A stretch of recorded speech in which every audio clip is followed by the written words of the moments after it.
বড়দিনের আগে কলকাতায় রাতভর অভিযান পুলিশের। মত্ত অবস্থায় গাড়ি চালানো, হেলমেট ছাড়া বা দুজনের বেশি বাইকে চড়া সহ বিভিন্ন অভিযোগে ৩২৫ জনকে গ্রেফতার করা হয়েছে।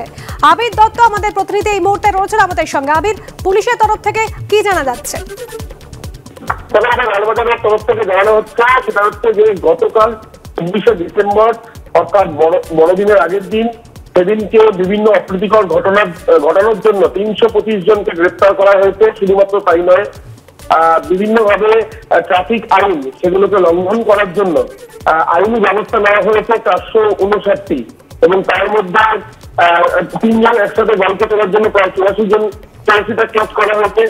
র্যাশ ড্রাইভিং এর জন্য ৯৩টি এবং মাত্র অবস্থায় গাড়ি চালানোর জন্য প্রায় ৮৯টি কেস করা হয়েছে। ৩২৫ জনকে গ্রেপ্তার করা হয়েছে, সেখানে একাধিক অভিযোগ।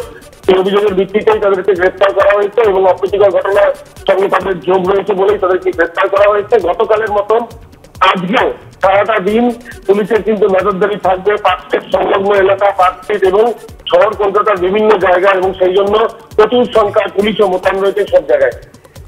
ধন্যবাদ আবির। বিভিন্ন অভিযোগে ৩২৫ জনকে গ্রেফতার করা হয়েছে। অন্যদিকে ট্রাফিক পুলিশের তরফে মোট ৪৫৯টি মামলা রুজু করা হয়েছে।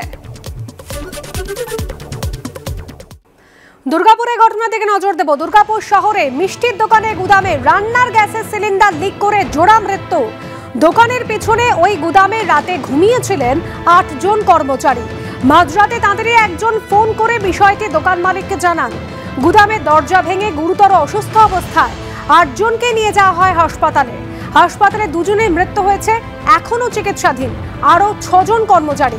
ইতিমধ্যেই তদন্ত শুরু করেছে দুর্গাপুর থানার পুলিশ।